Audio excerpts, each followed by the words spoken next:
খতম তারাবির সোয়াব বেশি হয় নাকি সূরা তারাবি পড়লে সোয়াব বেশি হয়? বাংলাদেশে অনেক মসজিদে কিন্তু খতম তারাবি রয়েছে, প্রতিদিন এক পারার উপরে প্রথম অবস্থায় পড়ে, এইভাবে 27 রমজান 28 রমজানে পুরো কোরআনটা শেষ হয়ে যায়। এটা একটা সিস্টেম। আরেকটা হচ্ছে সূরা তারাবি, ছোট ছোট সূরা দিয়ে ধীরে স্থিরভাবে পড়ে।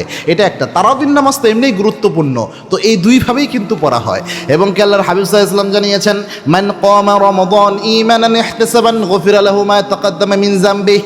আল্লাহর কোন গোলাম যদি নিয়তের মাধ্যমে সওয়াবের আশায় তারাবির নামাজ আদায় করতে পারে, কিয়ামুল লাইল করতে পারে, ওই ব্যক্তির জীবনের আগের সমস্ত গুনাহ আল্লাহ মাফ করে দেয়। সুবহানাল্লাহ। আল্লাহর হাবিব সাল্লাল্লাহু আলাইহি ওয়াসাল্লাম এজন্য কিয়ামুল লাইল করতেন, তারাবি পড়তেন। জামাতবদ্ধভাবে মোটামুটি 3 দিনের বর্ণনা পাওয়া যায়। 3 দিন পড়েছেন, যাতে প্রতিদিন পড়েন নাই কেন? যাতে উম্মতের উপর ফরজ হয়ে না যায়, এই ভয়ে আল্লাহর হাবিব প্রতিদিন সবাইকে নিয়ে পড়েন নাই। তবে সাহাবা একরাম পড়তেন। এবং ওমর রাদিয়াল্লাহু আনহুর সময় তিনি কিন্তু একদম সম্মিলিতভাবে মসজিদে পড়ারই যে রেওয়াজটা, এটা তিনি কায়েম করেছেন। সুতরাং এটা সাবেত হয়ে গিয়েছে, ইজমা হয়ে গিয়েছে। এজন্য আপনি তারাবি পড়বেন। তো তারাবি পড়ার ক্ষেত্রে আমাদের দেশে যেটা হয়, অনেক মসজিদে যেখানে খতম তারাবি দেখবেন এমন জোরে সূরা পড়ে, কোন দিক দিয়ে জান্নাতের আয়াত যায় আর কোন দিক দিয়ে জাহান্নামের আয়াত যায় কোনো হুঁশ থাকে না, খোঁজখবর থাকে না। তো এইভাবে আপনার খতম করতেই হবে কোরআন, এইভাবে পড়ার কোনো মানে হয় না। পারলে এইভাবে কোরআন পড়লে কোরআনের লানত আপনার উপর চলে আসতে পারে। রব্বি ক্বালিয়াল কোরআন ওয়াল কুরআনু ইয়ালানুহু।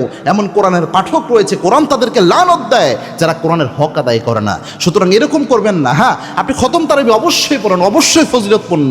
রাসূল প্রায় 5 থেকে 6 বারের মতো কোরআনটা শেষ হতো রমজানে। সুতরাং অবশ্যই তো এটা গুরুত্বপূর্ণ। তো কোরআন খতম হোক, সমস্যা নেই, তবে ধীরে স্থিরভাবে।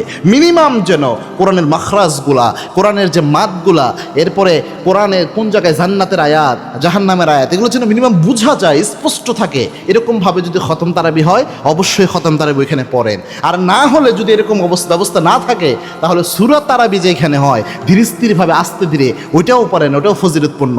পারলে আস্তে ধীরে সূরা তারাবি, এটা অনেক বেশি ফজিলতপূর্ণ হচ্ছে অনেক স্পিডে, যেখানে কোরআনের আয়াতই বোঝা যায় না ভালোভাবে, হক আদায় হয় না। পারলে কোরআনের হক থেকে কোরআনের হক নষ্ট করা হয়, এরকম জায়গায় তারাবি পড়ার চেয়ে অনেক বেশি উত্তম।